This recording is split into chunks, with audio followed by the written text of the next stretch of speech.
हाय, मैं हूँ लिया इंडियाना से और आगे बढ़ने से पहले प्लीज लाइक और सब्सक्राइब करें। बचपन से ही मुझे डांस करने का बड़ा शौक था। चलने से पहले मैंने नाचना सीख लिया था। मटक मटक के अपना कमरा साफ करती, ब्रश करते वक्त भी नाचना नहीं रुकता और ऑफ कोर्स नाचते नाचते स्कूल जाती और वैसे ही वापस भी आती। लोग मुझे देख के हंसते मुस्कुराते पर मुझे फर्क नहीं पड़ता। जब मैं 10 साल की थी तो अपने दोस्तों को डांस स्कूल में जाते हुए देखती। मुझे बहुत बुरा लगता कि वो लोग मेरा सपना जी रहे हैं। एक दिन मैं घर आई जब मॉम अपना मेकअप कर रही थी। मॉम, क्या मैं प्लीज डांस सीखने जा सकती हूँ? मेरे सारे दोस्त जा रहे हैं। तुम नहीं जा रही हो, तुम्हें पता नहीं है इसमें कितने पैसे लगते हैं। और किसी से पूछ भी नहीं सकती थी। उस वक्त सिर्फ मॉम और मैं थे और जो भी बंदा वो उस वक्त डेट कर रही हूँ। मम्मी प्लीज, मैं आपके कपड़े धोऊंगी, सारे काम करूंगी और जब मैं पहले से पैसे कमाने लगूंगी तो आपको सिफोरा से मेकअप दिलाऊंगी, शॉपिंग कराऊंगी, जो आपको चाहिए। प्रीति प्लीज, मेरे लिए ये दुनिया की सबसे जरूरी चीज है।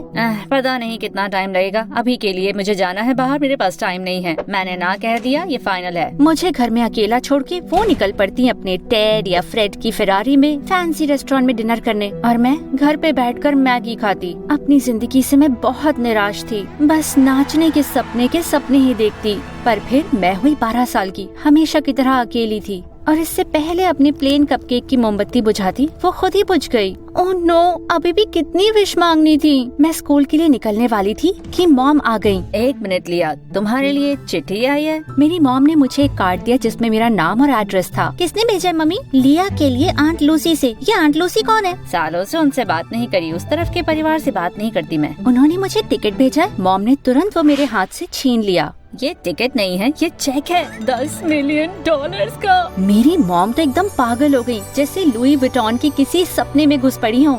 मुझे नहीं पता था ये इतनी अमीर है। इससे मैं इतना कुछ कर सकती हूँ। गुची ड्रेस, MK बैग और एक डायमंड सेट। मैरी की शक्ल देखे तो बड़ा मजा आएगा, जलन से मर जाएगी। और हाँ, वो टोनी जिसने मुझे छोड़ दिया था, वो तो मेरे पीछे दम हिलाता हुआ वापस चला आएगा। पता नहीं मॉम को आखिरी बार इतना खुश कब देखा था। मुझे ढेर सारी पप्पियाँ झप्पियाँ दी, एक बैलरीना की तरह नाचने के लिए भी बोला। मैं आंट लूसी से ढेर सारे सवाल पूछना चाहती थी पर मॉम के पास उनका नंबर ही नहीं था। और जब मैं 14 साल की हुई, मॉम ने हमारा सामान बनवाया और हम निकल पड़े न्यूयॉर्क के लिए। बिल्कुल सही, द बिग एप्पल, जो शहर कभी सोता नहीं। हम एक नई जिंदगी शुरू करने को तैयार थे। फाइनली मैंने एक आर्ट स्कूल में डांस क्लासेस ली। मैंने जिस लड़की के जूते में कभी छेद होते थे उसके पास बैले शूज थे। पैरों में दर्द हो जाए इतनी प्रैक्टिस करती, पर मैं तो बड़ी खुश थी। मेरी मॉम के भी नए दोस्त बन गए, जैसे टिफनी, शनेल और फेंडी। मैं हमेशा से मॉम के करीब रहना चाहती थी तो उनके साथ मैं भी शॉपिंग पर जाती और सब कुछ सही था। शायद इसी चीज की कमी थी। हम सारा टाइम मॉल में बिताते शॉपिंग करते हुए, कपड़े, हैंडबैग्स और ऑफ कोर्स शूज की। ओह लिया,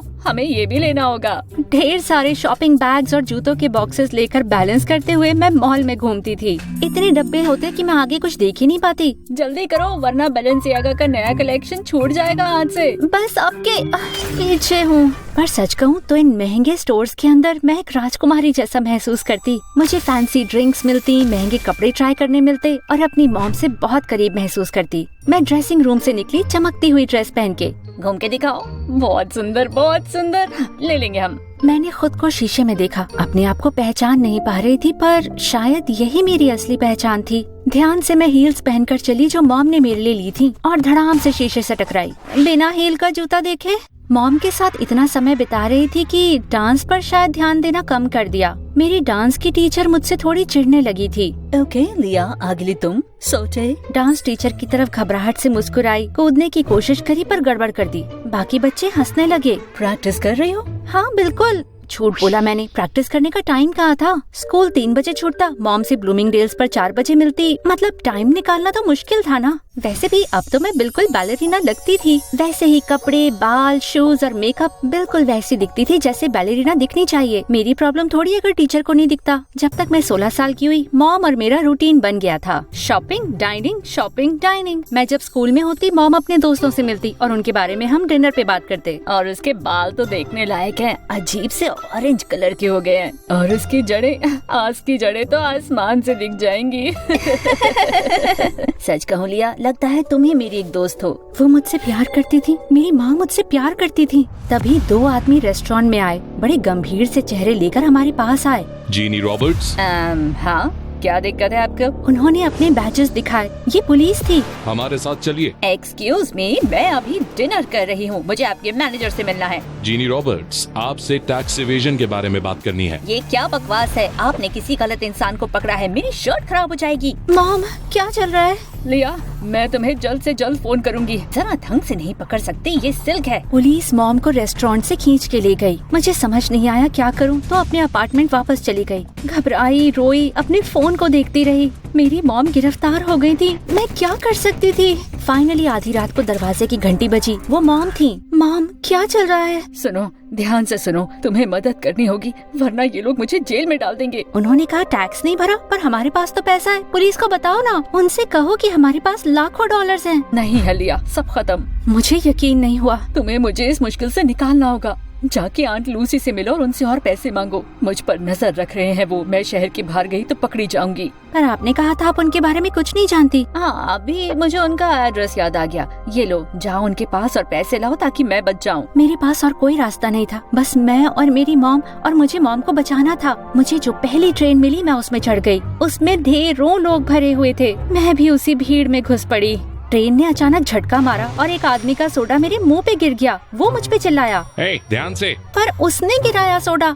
फाइनली मैं अपने आंट के घर पे पहुंची और दरवाजा खटखटाया। उनका घर बहुत बड़ा था, ढेरों खिड़कियां और शामियाने लगे हुए थे। मैं कुछ खरीदने में इंटरेस्टेड नहीं हूँ। मैं कुछ बेच नहीं रही, मैं लिया हूँ। क्या आप लूसी हो? मैं अपनी आंट लूसी को ढूंढ रही हूँ। लिया? मैं उनकी तरफ भागी, अपने हाथ खोलकर उन्हें गले लगाना चाहा, लेकिन मैं हैरान हो गई जब आंट लूसी साइड में हट गई, जैसे मैं कोई कीड़ा हूँ। क्या तुम्हें पता है कि तुम चिपचिपी हो? जानती हूँ, मैं ट्रेन से आई हूँ। मेरी मॉम ने आपकी मदद मांगी है। आपने पहले मदद करी है और हमें अच्छा लगेगा अगर। मैंने मदद नहीं करी। वेल, आपने इतना सारा पैसा भेजा था, हमें उससे बहुत मदद हुई। वो तुम्हारे डैड का आखिरी इन्वेस्टमेंट था। मुझे इंस्ट्रक्शंस मिले थे कि पैसे उनकी बेटी को भेज दूं। वो तुम हो। मेरे डैड? उनके बारे में तो मुझे कुछ याद नहीं है। जानती हूँ, कुछ मिस नहीं कर रही। तो जीनी मुश्किल में है, तुम्हें मुझसे कुछ चाहिए? मैं क्यों मदद करूँ? हम फैमिली है ना। मुझे तुम्हारी माँ कभी पसंद नहीं थी। Spoiled, selfish. वेन, तुम भी उनके जैसी हो क्या? देखने में ज्यादा अलग तो नहीं लग रही। हाँ, मेरी पहचान बहुत बदल गई थी। वो चाहती थी मैं चली जाऊँ, पर कैसे जाती? वो मेरी आखिरी उम्मीद थी। कई दिनों तक मैं उनसे मिन्नतें करती रही, एक मक्खी की तरह उनके पीछे पड़ गई। फाइनली लगा एक सदी बीत गई है, लेकिन उन्होंने मुझसे बात करी। ये एक होटल हुआ करता था। मैं हर चीज संभालती थी बहुत अच्छे से, पर मेरी उम्र में ये सब मैनेज करना मुश्किल होता है। बहुत सारी सीढ़ियाँ हैं, बहुत सारी जगह। अब कुछ मेहमान आने वाले हैं और मेरे पास स्टाफ नहीं है। मैं देखना चाहती हूँ तुम क्या कर सकती हो। आपको जो चाहिए मैं करूँगी। किसी भी तरह मुझे अपनी मॉम को बचाना था, तो मैं काम पे लग गई चिमनी साफ करने से। ढेर सारी राख मेरे ऊपर गिर पड़ी और हर जगह कालिक फैल गई थी। क्या कचरा मचा दिया है, छोड़ो इसे और जाकर अपना मुंह धो। और जब मैं खिड़की की सफाई करने लगी तो कांच में क्रैक आ गया और वो टूट पड़ा। उसके जमीन पे गिरने से पहले ही उसे पकड़ लिया। Oh no! मुझे किसी के आने की आवाज आई तो मैंने तकिए के नीचे कांच छुपा दिया। एक बड़ा सा आदमी अंदर आया और जाकर सीधा बैठ गया बिस्तर पे। कांच के टूटने से और आवाज हुई और वो आदमी चीख पड़ा, नई चादर, आपको नई चादर चाहिए होगी। मैं कमरे से बाहर भागी और देखा आंट लूसी मुझे गुस्से से देख रही थी। चादर लेने जा रही थी कि एक फूलों के गमले से टकरा गई और हर जगह पानी फैल गया। उसे साफ करने के लिए मैं पोछा लेने भागी कि अचानक थर्ड बाकी के मेहमान उससे फिसल के गिर गए। उप्स, गीले फर्श का साइन लगाना तो भूल ही गई थी। ये तो बुरा दिन जाने वाला है। बहुत गड़बड़ कर दी थी मैंने और वो तो मुझे माफ बिल्कुल नहीं करेंगी। तो मैं उनसे छुप गई और जब उन्होंने मुझे ढूंढ लिया तो मैं बच्चों की तरह रोने लग गई। एक रोती हुई लड़की पर तो गुस्सा नहीं करेंगी ना वो। उनका गुस्सा कम होते देखा। मुझे लगा कि अब वो मुझसे नाराज नहीं रहेंगी।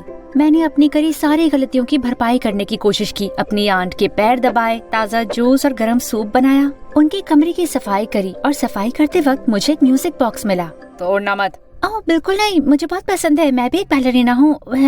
हुआ करती थी। इतनी कम उम्र में डांस करना छोड़ दिया? मेरे लिए तो बैले वैसा था जैसे। आंट लूसी और मैं फाइनली बात करने लगे। मुझे लगा हमारे बीच की दूरियां कम हो रही थीं। उन्होंने बताया वो एक डांसर थी और जब मैं छोटी थी तो मेरे डैड उन्हें बताते थे कि मैं डांस से कितना प्यार करती हूँ। फाइनली आंट से मेरी दोस्ती हुई, पर अब भी उनकी मदद चाहिए थी। मैंने फिर से कहा कि अपनी मॉम को मुझे बचाना है। मैं गलत थी, तुम अपने माँ की जैसी नहीं हो। चलो बहुत हुआ, अब चलते हैं। हम कार में बैठ के मेरी मॉम से मिलने गए। आखिर हो क्या गया जीनी? हमेशा के की तरह तुम अब भी मुसीबत में पड़ गई। फिर शुरू हो गई। अरे तुम यहाँ पर आ क्यों गई? पैसे भेज सकती थी ना लिया के साथ। पर शायद एक मासूम औरत को बेइज्जत करके मजा आता है तुम्हें। आंट लूसी ने मॉम से टैक्स फॉर्म्स मांगे, लेकिन उन्हें बस चुप्पी मिली।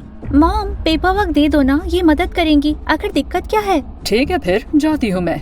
और फिर मॉम ने सब सच बताया। उन्होंने हमें उल्लू बनाया था। पुलिस नकली थी, टैक्स वाली प्रॉब्लम भी। ये सब एक प्लान था आंट लूसी से पैसे लेने का। मुझे यकीन नहीं होता मॉम, आप ऐसे कैसे कर सकती हो? करना पड़ा। बैंक अपार्टमेंट लेने वाला था तो मेरे पास कोई चारा नहीं था। मैं कर्जे में थी और सिर्फ तुम अपनी आंट को मना सकती थी। सॉरी, पता है मैंने खर्चा किया, पर तुम पर भी तो खर्चा किया ना मैंने। ये हमारे लिए था और इससे तुम भी तो खुश हुई ना लिया। आप खुश थी और इसीलिए मैं भी खुश थी मॉम। पर मैं अब ढंग से पढ़ाई नहीं कर रही, हमारे पास पैसे नहीं है और अब हमारा अपार्टमेंट भी खोने वाला है। और अब आप तो बिल्कुल भी खुश नहीं हो, तो इसलिए मैं बिल्कुल खुश नहीं हूँ। और अब तो कोई चांस ही नहीं है कि मैं एक डांसर बन पाऊँ। बहुत हुआ लिया, तुम्हें स्कूल जाना चाहिए, पढ़ाई पे ध्यान दो। बैलरीना बनना है? हाँ, ऑफ कोर्स। तो तुम मेरे साथ आ रही हो। और जीनी, इन सब के पैसे तुम्हें भरने होंगे। इसके लिए तुम्हें अब नौकरी करनी पड़ेगी। मैं बहुत ज्यादा मुश्किल में थी। मैं जानती हूँ कि मैंने गलती करी, पर मैं बदलना चाहती हूँ। तुम्हारे बिना नहीं रह सकती लिया। मुझे उन पर यकीन नहीं हुआ, गुस्सा भी आ रहा था और आंट लूसी के साथ जाने के लिए मैं बाहर भी चली गई। लेकिन फिर लगा अपनी मॉम को छोड़ कैसे दूं? जो कुछ भी हो, लेकिन वो मेरी मॉम है। ठीक है मॉम, हमें एक फैमिली बनना चाहिए, सबको साथ में। मुझे विश्वास था कि इस बार सब सही होगा। हम तीनों होटल वापस गए, तैयार थे अपनी नई जिंदगी शुरू करने के लिए। लेकिन अगली सुबह मॉम, मैंने पूरे होटल में ढूंढा पर मॉम कहीं नहीं मिली। उनके कपड़े और पर्स गायब थे। मैंने हर जगह ढूंढा और फ्रंट डेस्क पहुंची और देखा कैशियर बॉक्स पूरा खाली था। वो मेरी आंट लूसी का पैसा चुरा के चली गई थी। मैं बहुत निराश हुई। मैं उन्हें यहाँ लाई थी, इन सब की वजह मैं थी। अब क्या करूँ मैं? ये सारी मेरी गलती थी और मुझे अपनी आंट लूसी की एक एक पाई लौटानी पड़ेगी। लिया, क्या तुम भी जा रही हो? मुझे माफ कर दीजिए आंट लूसी, मैं चाहती थी कि हम एक परिवार बने। मैं आपको और तकलीफ नहीं देना चाहती। मैंने सोचा मेरा जाना ही अच्छा है। मैं अपनी मॉम की तरफ से माफी मांगती हूँ। मैं मानना चाहती थी कि वो बदल जाएंगी, पर वो नहीं बदली। हमेशा की तरह सेल्फिश ही रही वो। लिया, तुम्हें जाने की जरूरत नहीं। ये तुम्हारी गलती नहीं है। हम परिवार हैं। कभी कभी जिस परिवार के साथ तुम पैदा हुए उसी के साथ बढ़ते नहीं, और ये ठीक है। सच में? सच में। आई लव यू। और मेरे पास एक अच्छी खबर है। मैंने कुछ फोन कॉल किए। तुम्हें अगले हफ्ते ऑडिशन देना है। Thank you. I love you too Aunt Lucy. Audition के दिन मैंने दिल खोल के डांस किया और जिंदगी में पहली बार मुझे आंट लूसी का प्यार और उनका सपोर्ट मिला। और सच कहूँ तो यही है असली परिवार।